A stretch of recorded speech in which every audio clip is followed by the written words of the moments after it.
Welcome to Okawa Book Club podcast. I'm your host, Hannah. And I'm John. Continued from our previous episode, we will be discussing Master Okawa's latest title, The Laws of Hell. It follows. In today's podcast, we'll be focusing on the topic, the three poisons of the mind that are tuned to hell, greed, anger, and foolishness, from Chapter 3, Curses, Spells, and Possession. And we thought it would be a great idea to contemplate the three poisons of the mind through three short reflective meditations. Yes, Master Okawa says in this chapter, you do not need to ask a psychic or a spiritual expert to know where you will go after death. You will know it just by examining the life you are living.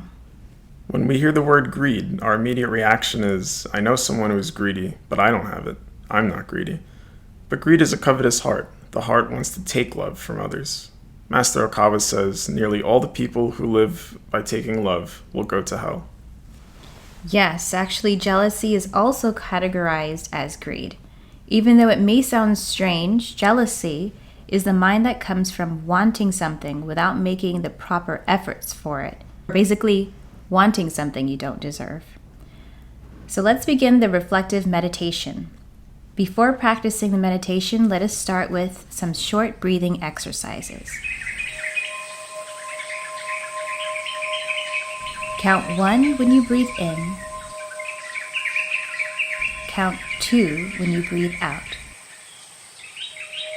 Count up to 10 and come back down to 1 at your own pace. Okay, hopefully your mind is calm now. It's amazing how much we can calm our minds by taking deep breaths. So let's start from the first poison of the mind, greed. Please contemplate on the following questions. Do you have a mind that demands love?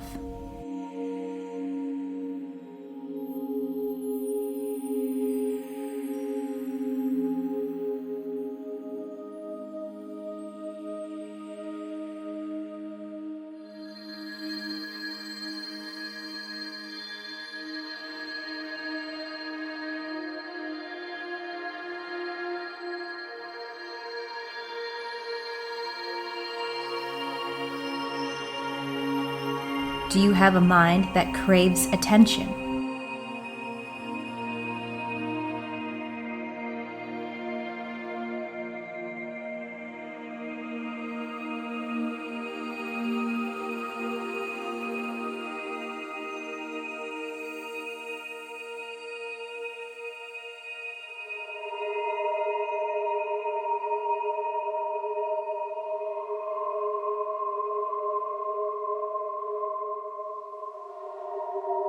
Do you have a jealous mind?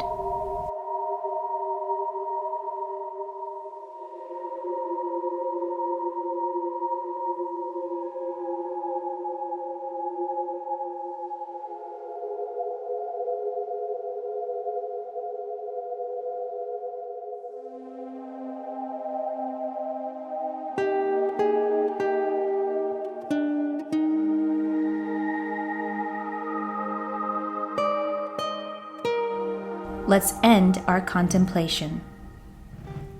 How was it, John? Did you discover something through this short reflective meditation? I found myself reflecting on some times in my past where I had perhaps just accomplished something in life and didn't feel happy with the acknowledgement or response I had received from people around me. And it's interesting because I think sometimes those feelings can endure in you, and that's kind of what I was seeing in myself. Mm-hmm. Yeah, it's very interesting that jealousy is a form of greed, too. I feel like this world, there's so much jealousy roaming around with social media and things like that. So it's very easy to see the beautiful life, but not the hard work that goes behind it. Mm-hmm. And we all kind of know that in the back of our minds, but we refuse to let it be a factor of their great success for some reason. But it's always a great reminder to know that, nothing comes from nowhere. There's so much effort. There's so much, not only just effort, but the state of mind is so important. and attaining success and stuff. So yeah, it's like check your mind before becoming jealous is what I thought. Or greedy. It's like, yeah, very interesting that when you're greedy because you want something you don't deserve. It's like, what makes you think you deserve that? Right. Or that someone else deserves it less than you. Yeah. Yeah. Mm-hmm. The second reflective meditation is about being mindful of anger. Since our feelings of anger are often obvious, this one might be a little easier to practice. Do you get angry easily? If so, think about why you get angry so easily.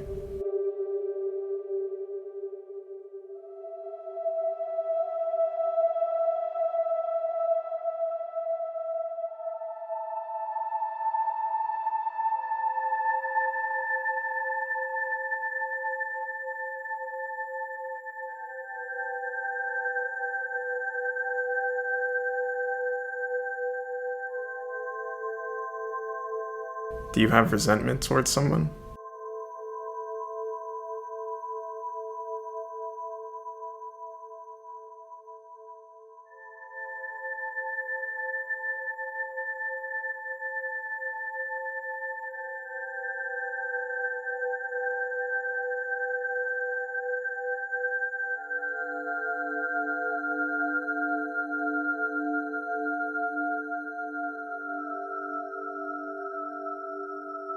Do you hate or have a grudge towards someone or something?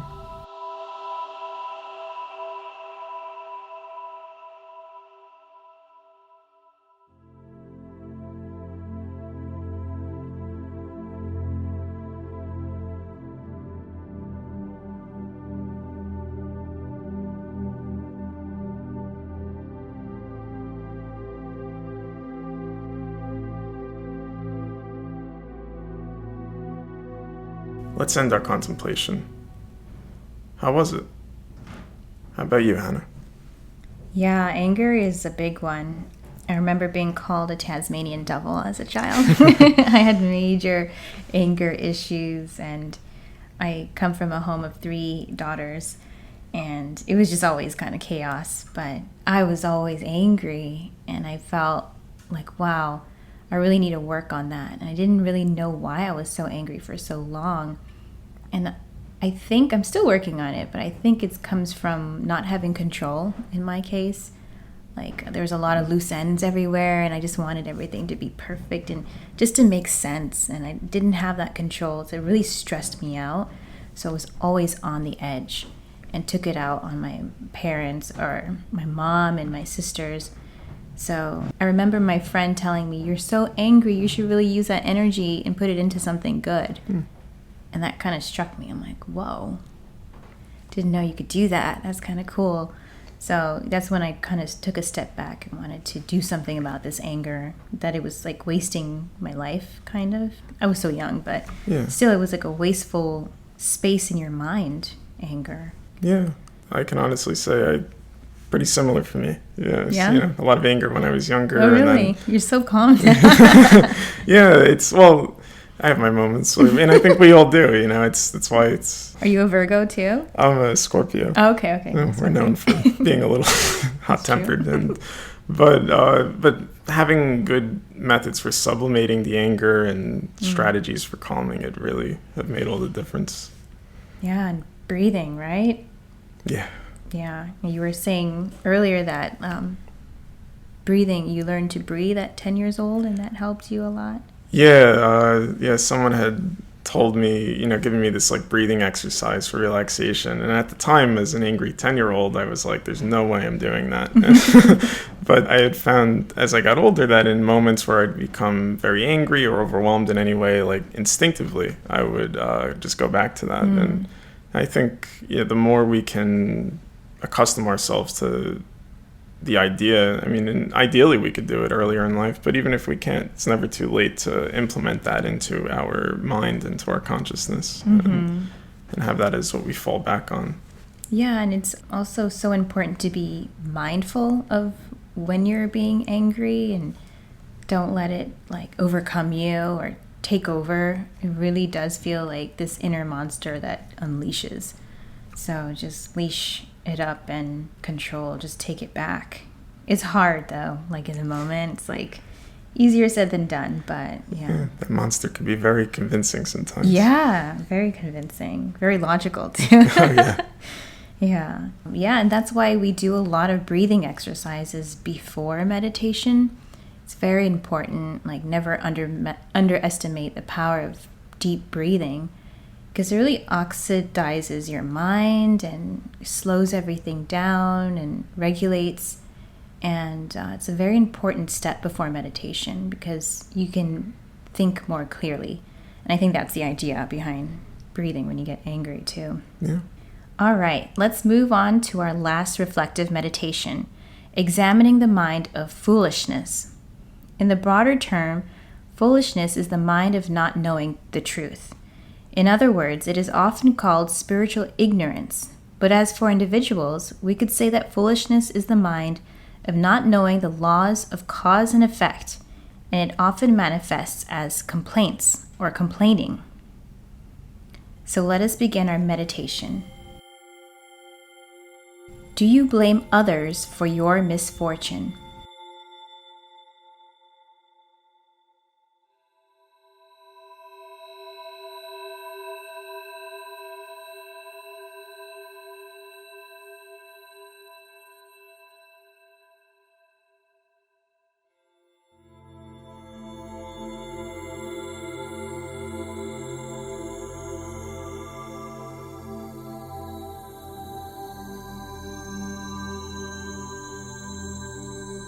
Do you have a tendency to blame your environment for things that are not going in your favor?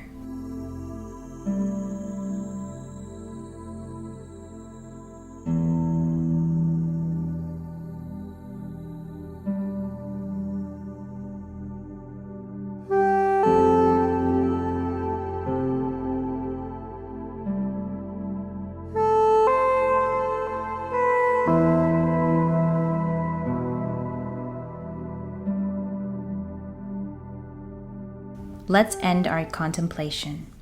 How was it? How about you, John? Yeah, I think this was really an interesting one. I think there's a difference between blaming our environment and understanding our environment so we can adapt to it. And I think that in the world right now, there really is a high propensity for people to blame environmental circumstances for any shortcomings they may have. And I think that the only way we can ever hope to overcome that is through adapting. Mm-hmm. And in order to adapt, we have to essentially become less foolish about the situations that we're in. Mm-hmm. And it's a very nuanced, complex thing in the world today, which kind of, I think the messages we're getting a lot in the media are more about blaming everybody for everything instead of, which, of course, that's just taking us away from ourselves though, right? Mm-hmm. Yeah, the lack of self-responsibility also, I think, is foolish. When you decide to not be responsible for anything is a very loose way of living. It's a very foolish way of living because then, you just set yourself up to blame everything and everyone. And you just complain and like, oh, it's because of this, because of that. And I remember someone telling me, I'm not complaining, I'm stating the obvious. It's like, wow. Yeah, but it was an excuse, basically. Right. So, it's hard to detect this in yourself, but we really have to put a big antenna up for this. It's not easy to detect in yourself, and neither is greed earlier, too. You always think, that you can see greed in others very easily, but it's very hard to see it in yourself. So, in other words, self-awareness is so important, and the whole point of meditation and reflection.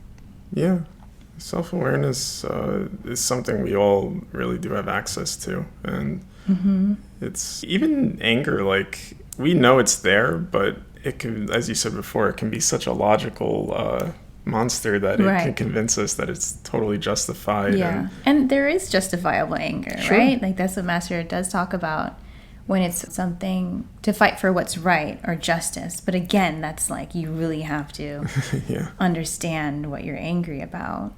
Right. So, Yeah, overcoming, the foolishness is really a challenging, I think, lifelong process. Yeah, you will never know everything. And I think we have to be aware of that and not necessarily content, but just be aware that you don't know everything. Master Okawa says that the remedy for greed is to know how to be content. In other words, generate the mind of gratitude by counting your blessings. And the remedy for anger is to attain serenity within and generate the mind of mercy, knowing that we are all equal as children of Buddha or God by sharing the same Buddha nature or divine nature within. And the remedy for foolishness is to study the truth. Knowledge is what sets us free. By reading Master Okawa's books and understanding the laws of cause and effect and the laws of the mind, this really helps us to overcome our negative mindsets and shift our way of living to a more constructive and positive way of life. Yes. And with that said, we truly recommend you to read The Laws of Hell and educate your soul. That's it for today. Thank you for listening. The Laws of Hell is available at Amazon, Barnes & Noble, and other bookstores. For more information, visit okawabooks.com. Until next time, thank you. Thank you.